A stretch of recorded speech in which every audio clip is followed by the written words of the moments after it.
Welcome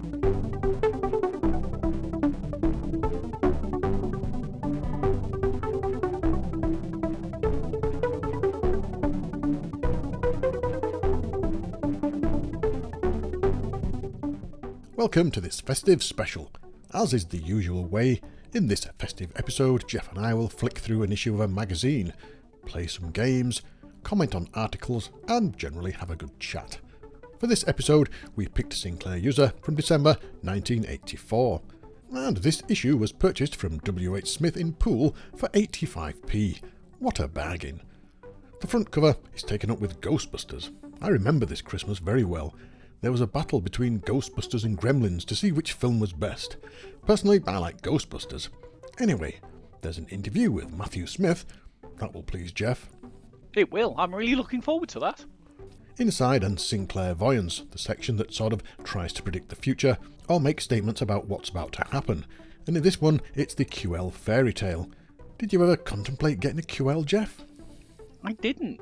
The QL was kind of marketed as a business machine, so I never really even thought of it. And why would I get a QL when I had a Spectrum with so many great games for it?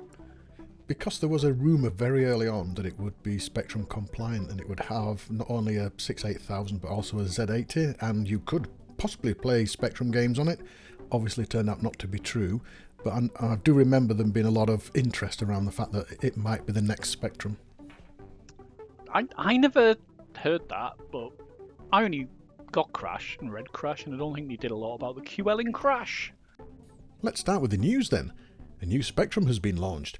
Not really a Spectrum, it's the Spectrum Plus, but it's got a QL style keyboard. Not a fan of that one, but we'll come on to that later. A new Christmas game, special delivery. Let's have a go at this then. Apparently it's the ideal Christmas present.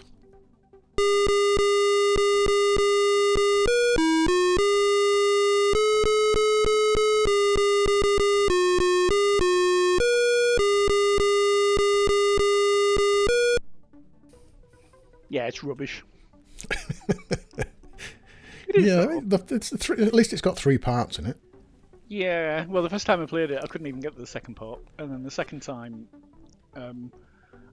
I did manage to collect some presents. Although it seems that like not getting the presents in the right place means that you lose them all or something. No, it means that you have to collect the right colour of present. What? Anything other than white, and it will either take some presents off of you or something. I can't remember what it does, but yeah, you've only got to collect the white ones. I never realised that. That might have made it a bit better. But It might have done, yes. And the chimney was interesting. You have to the chimney bit wasn't bad. I mean, there are some very, very difficult kind of switches between the ladders. The kind of tight gaps. You'll have like 3 fireballs coming up, and there's not much of a gap between them to be able to save yourself and not die, which instantly just puts you back on your sleigh as well. Anyway, what kind of person lights a fire on Christmas Eve when Father Christmas is coming down the chimney? Oh yeah, we'll light a fire and we'll make it big enough so that it'll throw 3 fireballs at him. And then there's the pseudo 3D bit, isn't there? Where you've got to get to you get to the tree and then collect a key to get out, which after you've done that 2 or 3 times is very, very boring and repetitive. I don't think I got beyond the first time. Then I got back on the sled and thought, okay, that's about it then. What year was this? 1984. Yeah. Yeah, so in Christmas 1984, Daley Thompson's Decathlon was out, and loads of really, really good games. You wouldn't be pleased if you got this. This looks like a 1982 game to me, not a 1984 game. Ultimate have 2 new games out. The world has no idea what's about to hit them. Underworld was poor in my opinion, and I know Geoff's not a fan as well, but Nightlaw, well, wow, that just blew my mind. Yeah, Underworld should be put in somewhere like Room 101. Nightlaw.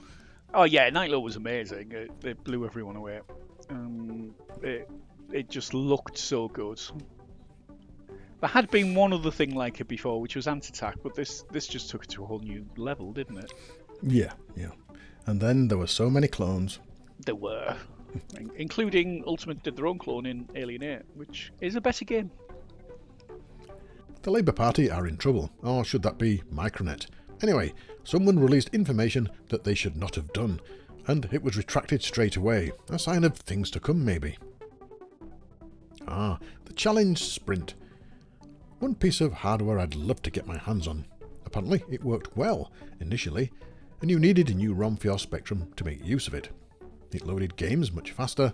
That wasn't until companies started adding fancy loaders and speed loaders and things, which completely broke the device. It couldn't cope with things like Saberwolf or Daley Thompson's Decathlon, and slowly faded away. I bet you've never heard of this one, Geoff. It never even came into my radar, and it feels like one piece of hardware too far. Yeah, and it wasn't quite obvious that you had to replace your ROM in your Spectrum to make it work. Yeah, that made it even worse, didn't it? Yeah. And then when all the fancy loaders came along, it just wouldn't work at all. Yeah, and didn't it take up some memory as well? I can't remember. I never had one. I'm hopefully going to get one at some point if I ever see one or anybody wants to loan me one, but Bandersnatch, the mega game that was going to be released by Imagine, has apparently been resurrected and will be available on the QL. After Imagine went bust, Sinclair approached Dave Lawson and Ian Hetherington, ex-Imagine directors, to complete the game for their new machine.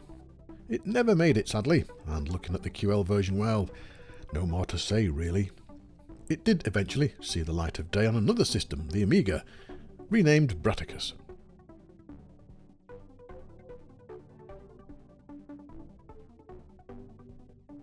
Talking of Imagine, some of their games have been taken over by Mastertronic to be released on the Budget label.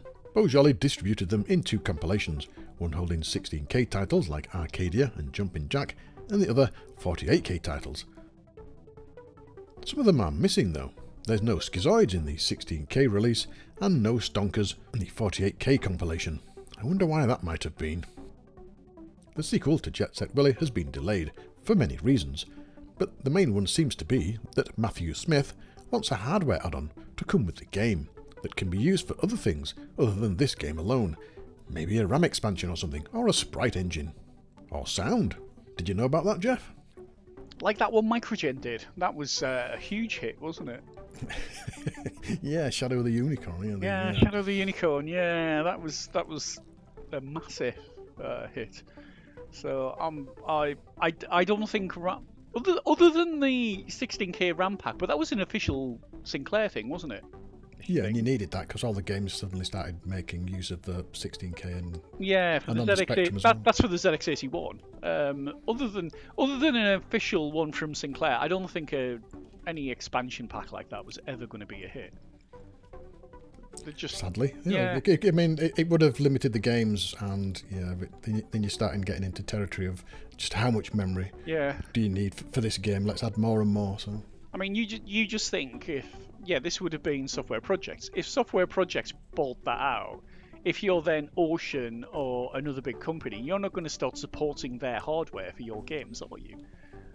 No, you'd probably do your own, and then there'd be hundreds of different versions of it. Yeah, I mean, I guess there was something. I mean, okay, there was the voice thing, the Kara speech, Kara microspeech, yeah, but that wasn't from a software house. That was from a hardware supplier, wasn't it? So that was slightly different. That software companies supported it, but one software company's not going to support another software company's hardware, so it's always going to be very, very limited.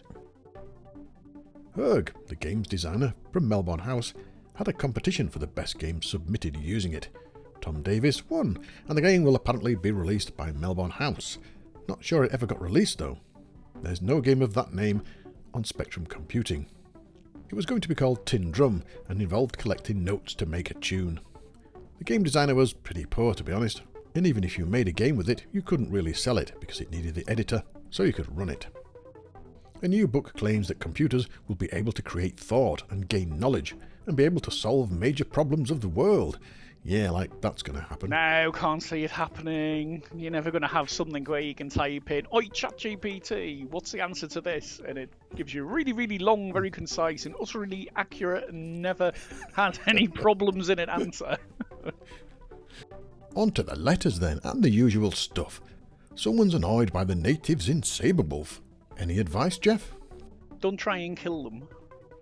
It would be my advice. So, I don't know with Sabrewulf. One thing the natives can do is just pop on a screen as you're coming off, or come up behind you if you're at the edge of a screen, and that really seems unfair. I think I've said this before. Sometimes you die in Sabrewulf and it feels like it's not your fault, it's the game's fault and it's unfair. But it gets around that by giving you tons of extra lives. So I do think they balanced the gameplay out, but yeah, I could see why people would get annoyed with them. Sometimes you can get trapped and they're bouncing up and down. If you're in a narrow, especially vertical corridor, and they're bouncing up and down as you try and get past them. And almost you told me that you can't kill them vertically, you can only kill them horizontally. Well, no, you can only kill anything horizontally, but if you're in a vertical corridor, like at the side or edge of the maze. And someone, a voice among many, is complaining that the Daily Thompson's Decathlon game is a real pain to load. Oh, there's the Ocean advert, boasting that they were going to release Airwolf. That didn't go as planned, as they hadn't secured the license and were in fact beaten to it by Elite, who released, in my opinion, an unplayable game. I just can't get past that first part. Spectrum Games then, Travel with Trashman. I preferred the original, but it scored 7. Geoff? Yeah, this one's rubbish as well. Compared to the original Trashman, it's really, really rubbish. Yeah, it was just a collectible, wasn't it, really? Yeah, it really was. I can see what Malcolm Evans was trying to do. And obviously, he was a brilliant programmer, but this is just so poor, especially when the original was so good. I mean, if he'd have been going through... I think he was trying to make it stand out and be different from the original, but if he'd have done something where you were I don't know, going through streets in Spain and you had... And there was bulls running about, yeah. Yeah, instead of the cars. That would have made it so much better, but no, it's just, I don't know, not so much a missed opportunity. I mean, some people loved it. At Crash Live, when people were talking about it, they were saying, yeah, I adored it, and it made me want to go and travel the world and visit different places and save up money so I could. So, really? Yeah. No, honestly. People said that at Crash Live. Okay. So yeah, I mean, some people really, really seem to like it, but maybe they haven't played the original. But to me, maybe they've not played it at all. To me, no, they clearly had, because they knew about the fact that you've got to get your money to pay for your flights and things like that. So, Combat Links, the simulator, scores 8. I never got into that sort of game, really. I liked it. I think someone at school lent me it over a weekend from memory. I didn't have the... I definitely played it, and you needed the original because you needed all the information that was in the booklet that came with it and all the instructions and things like that. And I remember, I think, poring over it on a Friday night. Someone loaned it to me over the weekend and then playing it for nearly the whole weekend. And very, very early on when I played it, a jet fighter flew past me, and it was one of those games with tons and tons of keys, and somehow I just got exactly the right key presses in exactly the right order at exactly the right time to turn my helicopter slightly towards this jet fighter and fire a rocket that blew it up. And after that, I was absolutely hooked. But never did it again. You know what? I don't think in all the rest of the time playing it, I ever saw another jet fighter fly past me. So I never even got the opportunity to do it again. So when it came to jet fighters, I had a 100% record of just blowing them out there. Danger Mouse, another game I just couldn't get into. Scores 8 though.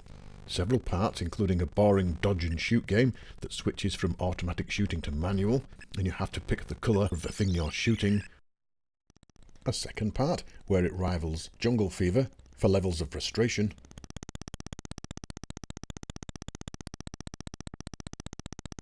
A tree climbing part, and if you reach the top, you go back down. And the final part that I never got to see.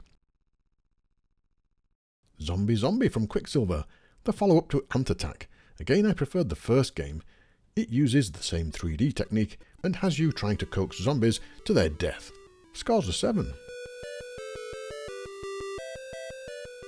Peter Pan, an adventure game, scores 6. And at least the royalties go to Great Ormond Street Children's Hospital. But sadly, it's a bit of a boring game. Maybe children had longer concentration spans back then.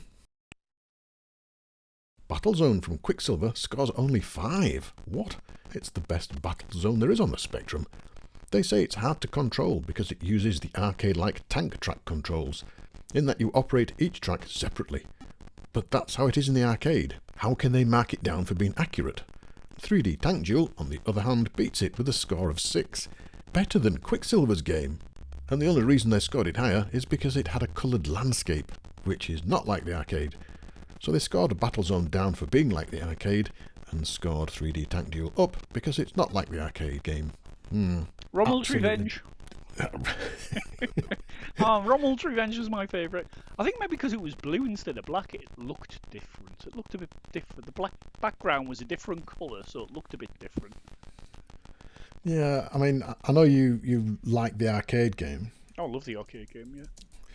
And I know you whenever we're at any of these retro events, you're always having a game on that. So yeah. Quicksilver's version is the closest to that.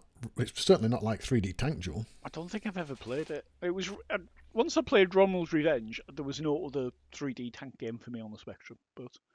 But in the arcade, I used to purposefully drive away from the tank you were supposed to be blowing up. So I got those funny missiles that zigzag towards you. Yeah. And I could time it, so I blew them up every time. And they came quite fast. So you could get quite a high score by actually not doing what you're supposed to do and blowing up the thing that was supposed to force you to do the thing you were supposed to. Or I could. Mind, that was when I was a kid and I had reflexes like a cat. These days I cannot do that. Still on games, and Pyjamarama from Microgen scores 8. A game you enjoy, Geoff. I love Pyjamarama. It's a brilliant game. I don't know why they made any more Wally Week games after Pyjamarama. I never got into it. I thought it was too much like, I don't know, what would you call it? I know it's classed as an early arcade adventure, but it was one of those things where you had to get something and then wander around aimlessly trying to figure out what to do with it. And the things sometimes didn't match up. Wasn't there a boxing glove and a bucket and things like that? Yeah. Well, yeah, my next door neighbour got it for a living Christmas '84. And I think I got Daley Thompson's Decathlon, and we used to swap. He'd played Daley Thompson's Decathlon for a while, and I'd play on Pyjamarama, and did figure out quite a few things. And then, of course, the first half of the Crash walkthrough came out, and I just learned that and could do it all, and then was looking for some of the other things, and got quite far. I mean, some of them are quite intuitive. Getting the driver's license to get the keys makes sense, and the fire extinguisher means you can walk through the fire in the chimney makes sense, and you needed the hammer to break the glass to get the fire extinguisher. There were quite a few things like that. Okay. Swapping the pound for the penny in the change machine made sense. Although I always remember thinking, but I've lost out on 99 pence now. What happens if I need some more money later in the game? Deus Ex Machina from Automata scores 9. A game that you really need to understand what's going on properly before you can enjoy it, otherwise it makes no sense at all. It wasn't really a game, it was more of an experience, with real-time music played from the cassette to accompany the story. Mixed media well before its time. There is a modern remake of this on Steam if anyone's interested, but make sure you know what to expect. Several reviews on Steam just don't get it, and don't understand that it's not really a game, it's a multimedia experience. And still more, Beachhead scores 8. A brilliant game, but you're not keen on this one, Geoff. Nah, it's rubbish. For what reason? It was a multi-part game. There were some games that you got that weren't as good as some of the individual parts in Beachhead. What, like the Santa's Crusade or whatever it was called, that game, Special Delivery, like Special Delivery. Yeah, okay, I'll admit that, but Special Delivery is rubbish too. No, they're not bad, but I'd rather have one good game than a collection of okayish games. All right, okay. I mean, some of them were I mean, the bit with the shooting the aeroplanes was very similar to 3D tanks, where you had to get the elevation and or even zoom from Imagine. Yeah, and is that the one where at the end no, that's Raid over Moscow. The thing is, as well, with this, Raid Over Moscow and Beachhead 2, they all kind of merge into one in my head. Okay. The end of Beachhead is when you've got like a gun turret on a mound and you have to shoot holes in it. Which is exactly the same as the end of Raid Over Moscow as well, pretty much, isn't it? Oh, right. Well, Yeah, I've they just changed the graphics on it. Cockatoni Wolf, a sort of flying platform game from Elite. Once you get used to the controls, it becomes easier, but it only scores 6. It says the graphics are primitive, but is excellent value for money. And the prize for the lowest scoring game goes to Astroplaner from Romic, a very poor Defender clone. It's just a nightmare of a game, awful sound and impossible to play.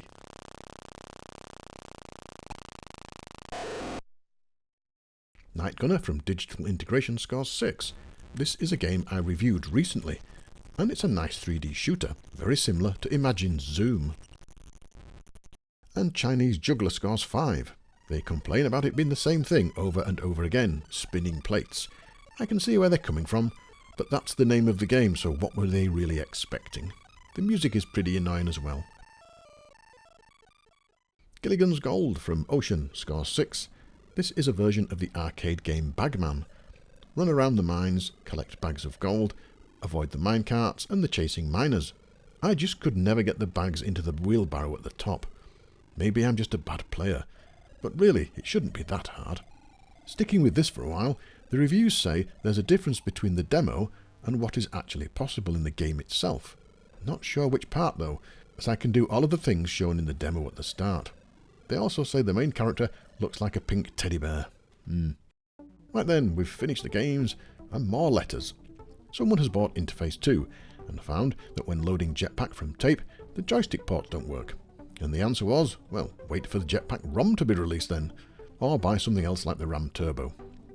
Someone else is not happy with an interface and Jetpack, this time the Stone Chip programmable interface. They are not happy, and they want to return it. That was a problem back then, so many joystick control formats. Hardware, one of my favourite things. Sega has complained that details given in a previous issue were incorrect, and that their excellent Sega Emperor keyboard will in fact work with Interface 1. There's also a new keyboard that gets a glowing review, the Cheetah 68FX1. It looks very cool in the photo, and will cost you $59.95. Another joystick interface arrives, this time giving you auto fire. The Interstate 31 from Bud Computers will set you back £11.95. On to the top 30. All the usual games that we talked about. Although Monty Mole springs to mind. Isn't there a new version? For the next, is it? For the next, yes. Mike Flashware's doing it. It looks brilliant. It starts off looking exactly like the old one. And then you get to the bottom of that first shaft, and then you go into like a whole new world, and it's supposed to be Monty's Stream. But there's a little section, there's a secret passageway that takes you to a ZX81 version, where it looks like a ZX81 game of Monty Mole. And there's another one that takes you to, I think it's Alvius and Monty screens and things like that. It's absolutely brilliant. All right, I shall have to pay attention next time I'm at Crash or whenever it comes out. Yeah. Well, I did send you a picture of Peter Harrop playing it. You did? Yeah. I might include that. Yeah. The advert for Sherlock Holmes. Are you aware of all the funny things that can happen in Sherlock Holmes? I am not. Go on, tell me about them, Paul. I'm reading this verbatim from another site, but I thought they were interesting. So, number 1. The policeman can still talk and obstruct Holmes even while unconscious. Really? Handsome cab drivers can blame Holmes for anyone who fails to pay their fee anywhere on the map. Yeah, that's okay. Those people sound a bit like bugs to me. Yeah. And you can get improper objects inside the cabs, like trains. Apparently, things like that appear in the Hansom. You can pick them up, so you can pick things up like Innocent or Your Alibi or An Opium Den. As you do. Okay, Inspector Lestrade normally arrests the wrong man early in the game, causing the game over, unless Holmes has shown the man's innocence. However, Holmes can also wait for Lestrade to get in a cab, then tell the cab driver from outside to drive to a random location, causing Lestrade to freeze because he can't get out of the cab. This was the follow-up to The Hobbit, basically, wasn't it? Yeah. So, I think what they thought is, oh, in The Hobbit, Bard can get killed by the dragon before you even get there, so why don't we add a few more things like that in just for fun and giggles? Yeah. Let's move on. The Matthew Smith interview covers the early stuff like Styx, which apparently is loosely based on Tutankhamun. It also covers the split from Bugbite, royalties not being paid, and the license to publish Manic Miner.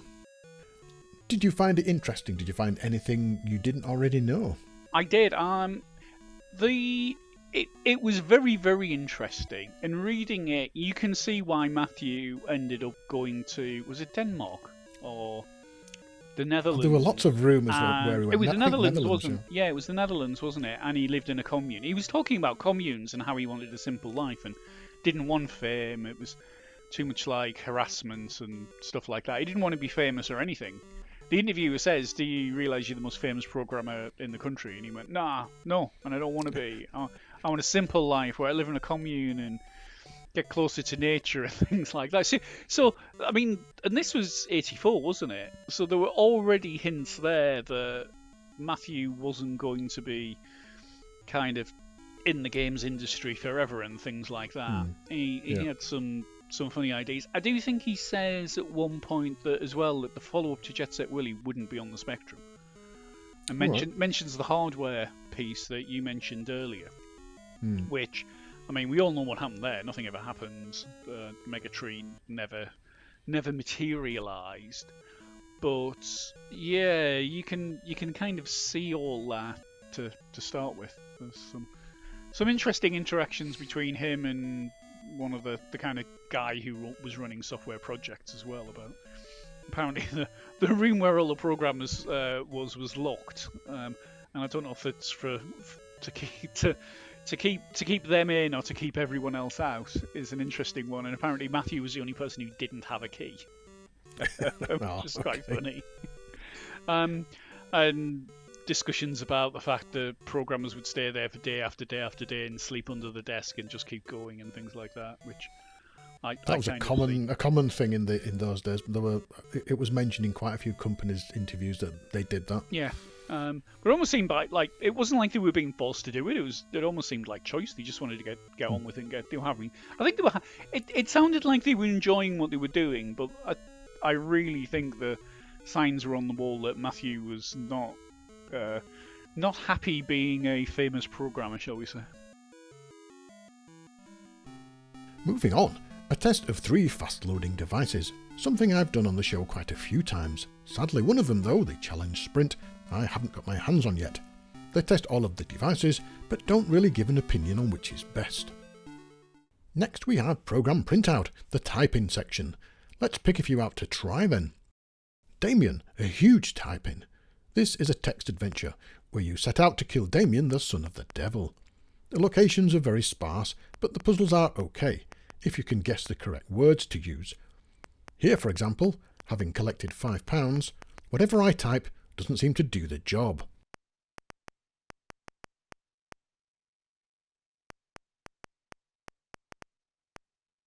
Moving on the road, and another massive type-in. This is a management game. You take control of a rock band with any name that you like, and you have to move them through cheap clubs, pubs, through to recording albums and onto stardom. It's a long game, in that most choices take a long time to calculate the end result, which makes it a bit tedious. You can't move from the basic pubs until your status is higher than 8, so you just have to keep testing out all of the venues, and there's quite a lot of them, and hope to get a good reaction. Next, the sweet game. A small type-in, around grabbing sweets in a set time limit. What are your thoughts on this, Geoff? Yeah, really liked it. I'll tell you what, I liked it better than Special Delivery or Travel with Trash Man. Yeah, it's simplistic, but... It is very simplistic. It does one thing that...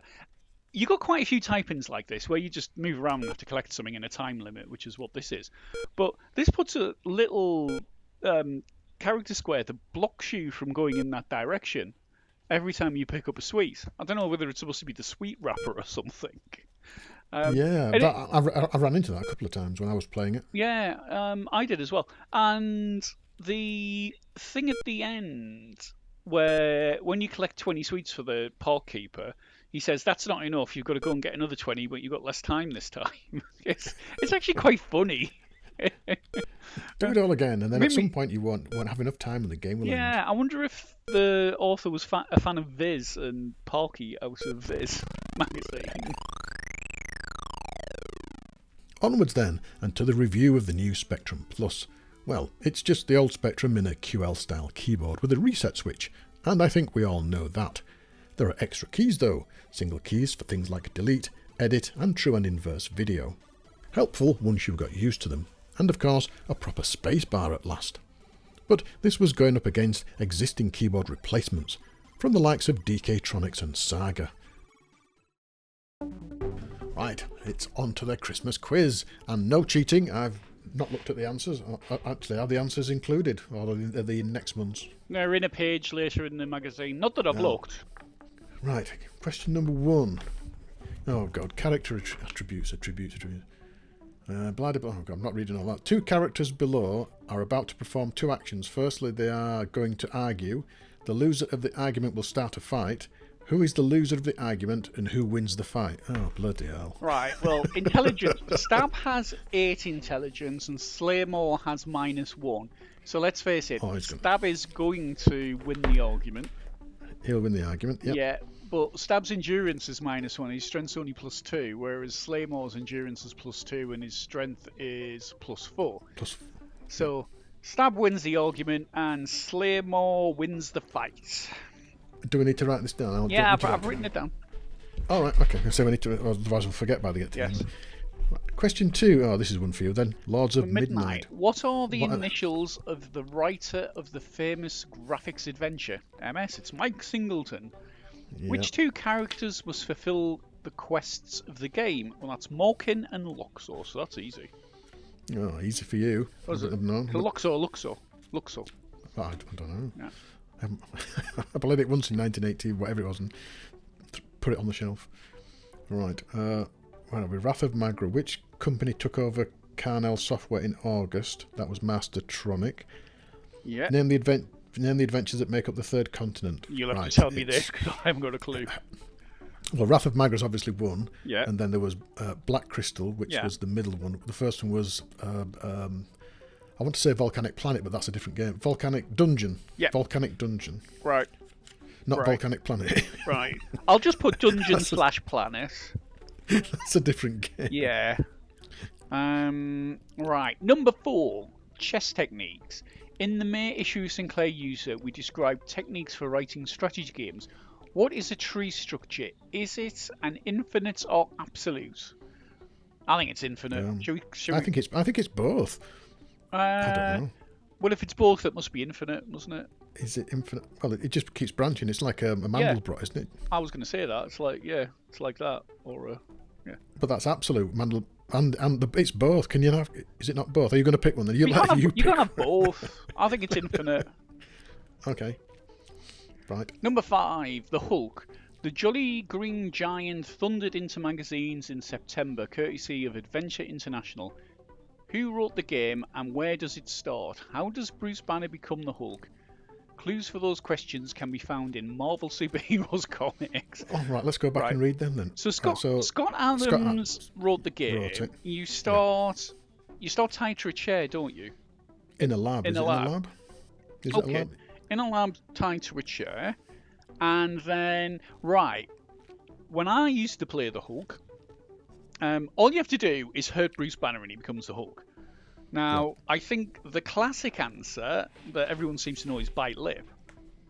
You can do it by leaning back. If you lean back, the chair topples over and he bangs his head and turns into the Hulk. So I bet the answer they've got is bite lip, but the way I used to do it was lean back. Right, okay. Mad Martha, you've played this. You like this game? I do like it. It's a very successful game. You just want to get that poor guy out of the clutches of Mad Martha. Okay, what is the name of her husband who managed to survive the attempts on his life and went on to have a night out? One thing I would say is he didn't manage to survive the attempts on his life very many times when I played the game. I think it's an old-fashioned name, like I think Arthur it's quite ordinary. Yeah, I think it's Harold. or Herbert or Arthur. I don't know. Arthur. Let's put Harold or Arthur. Okay. Yeah. Right. Number 7. Valhalla. How can you travel around the adventure without having to walk? Name one of the quest objects hidden in the adventure. So, you die. You die, and you rings. go to Valhalla if you die. No, you go to an icy waste in hell if you die. Oh, that's a way of travelling without walking. No, I think you jump. You get rings and you jump. Rings? Yeah, you get rings Really? in Valhalla. Yeah, when you get a ring, you can jump to other locations. Oh, okay, I didn't know that. And Ofnir is one of the quest objects. Don't ask me how I know that. I just know that Ofnir is one of the quest objects. Right, fair enough. Okay, The Hobbit. How do you cross the Black River? Where is the ring? Who has the pleasure of killing Smaug? Okay, well, you get a rope and then you throw it. You don't throw it. Do you throw it across? You don't throw it into the river, do you? No, you throw it across and it catches on something and then you pull it, don't you? So you throw a rope and then pull. And then okay. Where is the ring? That's the goblins outside the goblins' dungeon. Just outside. No, it's not just outside. It's in that whole goblin-y bit. But it's is it not... is it near the Crack of Doom in that mountain? I don't know. No, I always thought as it's soon where as you got out of the Gollum is. goblins' You've got to no, it's not straight away. You've got to kind of go down and left and north and down and south and round the bend. But it's in that whole. We'll put near the goblins' dungeon. Yeah. Yes. Near the goblins' dungeon. And what's the last question? Is it? Who was the who kills Smaug? Smaug. It can be anybody. Well, but I know what they're getting at. Bard. Yeah, that's what they're aiming for. Well, it couldn't be anyone. I think only you or Bard can kill the dragon. And the only way you kill the dragon is if Bard's been killed, either by the dragon or you can kill him. And you pick up his bow and arrow, and you can shoot the dragon with the bow and arrow if you have them. Right. There were rumours back in the day that some people had got there and found the dragon already dead. So I don't know. It's maybe one of those things like Sherlock where strange things happen. Which one's next? It's me next. Sherlock. Sherlock next. Yeah. From which station must the famous detective leave to find his quarry, and how does he get to that station? Who has been murdered? What is the name of the newspaper from which Watson gets most of his news? Oh, that's hard. I don't know. Well, you've already mentioned station. He must get there with a hansom cab, mustn't he? He must get there with a hansom cab. Yeah. Stations in London. King's Cross, Marylebone. What are the four on the Monopoly board? I bet it's one of them. So you've got Victoria, Marylebone. I can never say it. Marylebone. King's Cross. Penchurch Street, I think, is the other one. We'll just put all them, Jam. Right. It'd be funny if it isn't one. Yeah. What was the other bit? Who gets murdered? Absolutely no idea. Dr. Black. Are we just making up names? No, I think that's who gets murdered in Cluedo. But we're on a board game theme here, so let's keep going. Evil Edna. Okay, Dr. Black or Evil Edna. Evil Edna. What is the name of the newspaper from which Watson gets most of his news? Maybe we should have done this quiz separately, Paul, and see who got the most points. Maybe. It's Evening Standard. That's a famous London newspaper. Evening Standard. Okay. Daily Sport. What about the Daily Sport? Telegraph. Daily Sport. Yeah, the Daily Sport. Yeah, he gets his news from the Daily Sport. We'll say that. Okay. So either the Evening Standard or the Daily Sport. Right. Lords of Time. No, okay. I've never played this. Yeah, I have a little bit. Go on. What's the question? What is the mode of transport? Well, that's the clock. Okay. You get step inside the grandfather clock, and then you twist the hands of the clock round. Isn't that how? No, hold on. That's how Batman got to the Batcave. Are you sure you're not getting them mixed up? No, I don't think so. How many time periods? Well, there's got to be 12, hasn't there? Because there's 12 digits on the clock. So I would have assumed 12. 24-hour clock. It could be. It's a hell of a big game, though. Nah, if it's grandfather clock, it makes sense for there to be 12. Yeah, okay, I get that. Right. Where can you hide your cache of discoveries? Well, that's going to be in the clock. It's a bit obvious, possibly. Isn't it? Right, there you go. Answers. Oh, there are answers. Everything? Yeah. Right, answers are... Can be found in April's Mind Games. Where's April's... Is that in a different magazine? No, April's it's in this Mind magazine. It's towards the end. Yeah, right, okay. Seeing as I've got the proper magazine. Oh, I found it. All right. So, answers. Number 1, Seymour loses the argument but wins the fight. So we said Stab wins the argument, which means Seymour lost it but wins the fight. So you get 10 points for each correct answer, don't you? Yes, I think. Yeah. So that's 20. We've got 20 points. Hey. All right. Number 2, MS is the author's name is Mike Singleton, so we got that. So that's another 10. Yeah. 2 characters which must fight or fulfill the quest or Luxor and Morecambe, which is what we said. So that's another. So we've got 50 points so far. We've only got 2 questions in. Excellent. Right. What were the Master Vision? Which is part of Mastertronic. So yeah, okay. So that's 10 points for that one. Hang on. Oh, this is the label for Canal, yeah. Oh, Yeah. Master Vision. Oh, yes. Right. Yeah. Volcanic. It's not Volcanic Planet, but you knew that really, No. didn't you? It is Volcanic Yeah. Dungeons. That's another 10. Black Crystal. Yeah, 10. Yeah. And Wrath of Magra. Another 10. Right. We're doing Yes. brilliantly so far. Number 4. Tree structures. Blah blah blah blah. It is infinite. We got infinite. So that's another 10. Did we say infinite? Yes. Didn't we say both? Yes. What I wrote down was infinite. Open brackets. Don't listen to Paul. He doesn't know what he's on about. Close brackets. Right, fair enough. Right. Scott Adams. That's another 10. Yeah. Right. What's the next one? Banner is bound to a chair in the control room. We not said a in the lab. So 5, I reckon, for that. I mean, otherwise, Okay. I mean, why? It's Christmas after all. Well, not just I know, but not just that. Why make them out of 10 if you don't have a little bit of leeway to, if you've got it half right, give yourself 5? Okay. And I bet it says bite lip. Where is it? Transformation occurs when he bites his lip. Yeah. Yeah. Well, I would have accepted leans back in chair as well. Okay. It wasn't Harold or Arthur. Go on. Oh, it was Henry. Oh, So, right, okay. so It was an old-fashioned name. Did we get five points for an old-fashioned name? I think we're getting none for that, Paul. Oh, right, okay. Ringways is the. I said jump with a ring, didn't I? Ringways. You were right with rings, but Nah, sorry, it's the same thing. That's 10. You Right. use a ringway by jumping. It says how do you do it, not what do you use. So the mag's wrong and we're right. Okay. okay. And Ofnir was one of the question items, and I don't know how I know that. I just do. Right. Right. We're on to Number 8. Number 8. The Hobbit. Yeah.